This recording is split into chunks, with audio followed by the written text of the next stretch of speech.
So today I'm going to be telling you 5 changes that I made to my life in order to lose weight. So I've lost 120 pounds. In January 2020, I was 269 pounds, considered morbidly obese. And throughout 2020 and up until now, I've managed to lose 120 pounds. I'm just going to be telling you 5 easy changes that I made to my life that helped me do that. I just want to say that I am not a registered dietitian, nutritionist. I have no qualifications in anything to do with that. So these aren't 5 things that I suggest that you do and that will work for you. They're just what work for me, and maybe they can kind of like give you something to work with, you know what I mean? Yeah, I don't know. That's just a quick like little disclaimer.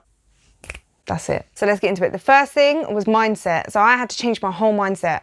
I thought about weight loss as a quick fix. I wanted to lose weight quick. It would be like diets and stuff like that, which I have tried. The Slim Fast diet, Slim Meld. Not saying that Slim Meld does work for some people. I'm not like bashing that. But yeah, I remember back in the day, I used to try and take diet pills and stuff, and even to the point of like not eating enough, like cutting my calories way too low. And they were all just to lose weight as quick as possible. So I changed my mindset into thinking, you know what, like I had 100 pounds to lose. I remember thinking that felt impossible. I remember thinking I got to the weight that it was irreversible. I felt like there's no way I could lose 100 pounds. So I had to change my mindset on that. I was like, no, you can do it and you can try. There's people have done it. I just think it's like so important to be able to see people that have actually lost a massive amount of weight, because when you're at that point, you do feel like there's no way that you can do it. I had to change my mindset from thinking that I can't do it into I can. I just changed my mindset from thinking I need to get this weight off ASAP into thinking it's going to take a long time, and also from the diet culture mindset to a healthy, sustainable way of living. Also changed the way of thinking of that I will love my body once I'm smaller.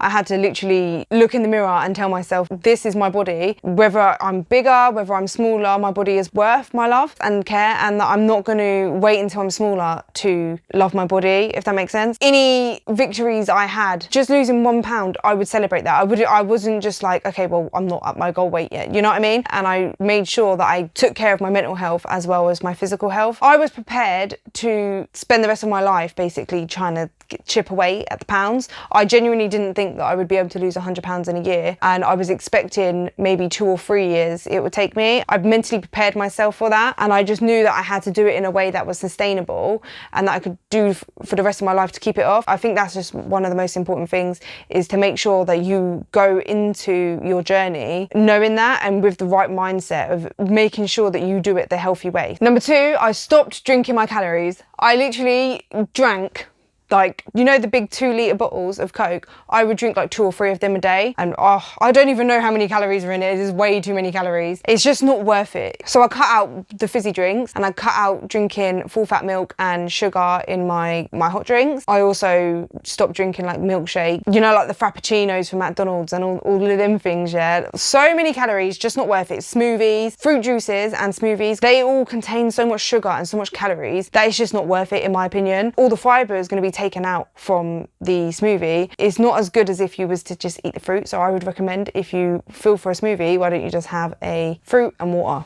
You know what I mean? I switched to Diet Coke and I switched to sweeteners. So number 3, I increased my daily activity. So I joined the gym, and I was going to the gym every day, basically. Not that you have to go to the gym every day, but I just went every morning and I went on the treadmill. I would walk on an incline, literally all the way, like I set the incline all the way up to the top, and I would walk on there for 30 minutes. And I'm telling you now, even from my first day, like that was getting me like completely red, sweaty. After my first day, I felt physically sick because I went from literally sitting on the sofa 24/7, basically, like I was very inactive, to then adding that to my daily activity. As I got used to it, I gradually increased my activity even more. So I then added on the elliptical. So I'd do 30 minutes on the treadmill, then I'd go on the elliptical. I started off with 10 minutes and I increased to 15 and then 20.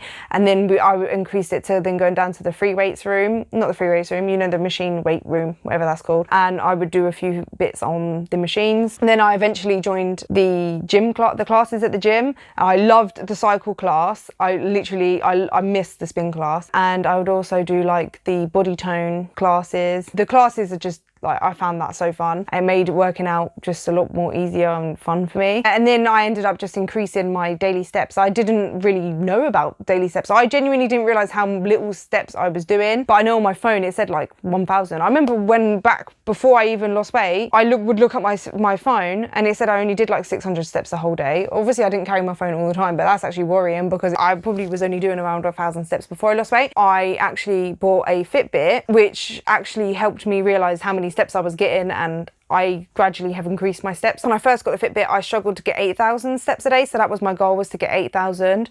And then as I've gradually increased my activity, I increased it to 10,000. My back injury has made it a little bit harder for me to get over 10,000 steps because I can't like overdo it. I love walking now. So I gradually just increased my activity. Not that you really need to go over 10,000 steps a day, but you know what I mean? I just like, what I like doing is I like going out for walks. It's quite peaceful for me. Obviously I started lifting weights and stuff like that as well. Going for a 20-minute walk for someone that is very inactive like I was and sitting on the sofa is going to do so much for you. But I think people underestimate how good just going for a walk is. If you don't want to do any exercise at all, at least go for a walk. Start with, if you don't walk at all, start with 20 minutes, and then as you get more comfortable with walking, I would literally just recommend, not that I'm an expert in anything, but from my personal opinion, going for a 20-minute walk and then gradually increasing it until, you know, you could do it at least 30 minutes, 45 minutes, even an hour, hour and a half. Being able to walk for that long now is just so like amazing to me, because when I was bigger, going for a 5-10 minute walk was literally painful on my legs. When I would take my kids to the park, I remember my legs and my feet were just so painful and they would go swollen. I would have to sit down in the park. I didn't have the energy.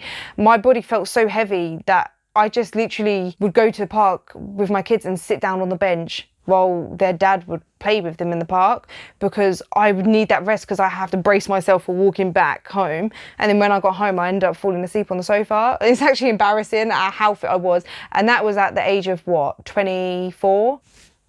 And before that as well. The one benefit of having kids young is that you are supposed to be fit and healthy enough to play with them. Yet I was a young parent that was unable to do that. You know what I mean? So now being able to do that and more is just one of the most biggest benefits. Anyway, I went off on a tangent there, but I just wanted to say that. So number 4, I limited my junk food. So by that I mean I didn't order a takeaway every single week. But before I lost weight, I was actually going to McDonald's. It's actually embarrassing. I was eating McDonald's at least 2-3 times a day, and I wondered why I was like so big.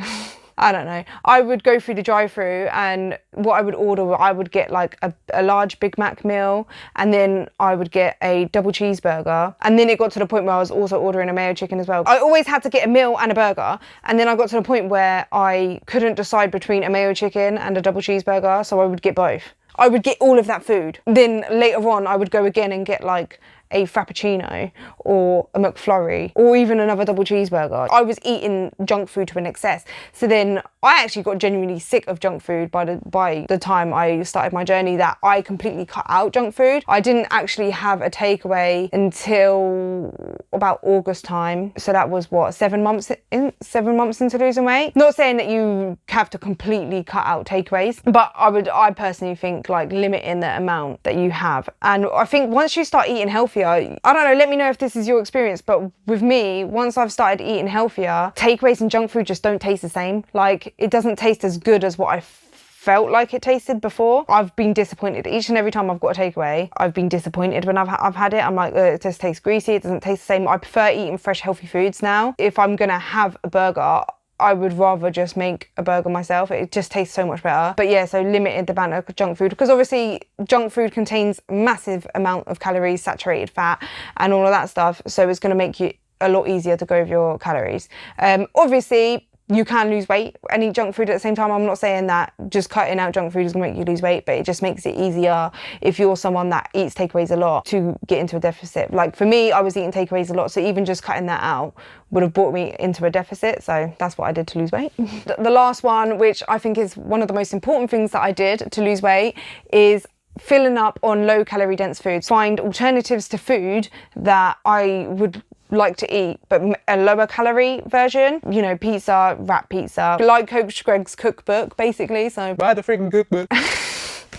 Big low calorie meals that fill me up, so I am full and don't go over my calories. It keeps me in a deficit. For example, French toast, big salads, big wraps, wrap pizzas, low calorie jelly pot, literally just anything that is very low calorie for the amount of food I get to eat. So I fill up on that, so I'm not hungry, it keeps me in a deficit. That's what I did. Obviously, the only way to lose weight was being in a calorie deficit, but they are just 5 things that I changed that actually really helped me to be in that deficit, to lose weight. And I just hope that it's been able to be a little bit of help for you. I found that once I started doing them things, it's just a lifestyle thing for me now, if that makes sense. And I hope that helps you, I don't know. Thank you so much for watching. If you like this video, you found it helpful, please click the thumbs up and the subscribe button if you haven't already, and make sure that the bell is clicked so that you get a notification when I upload, so you can just see it like there and then.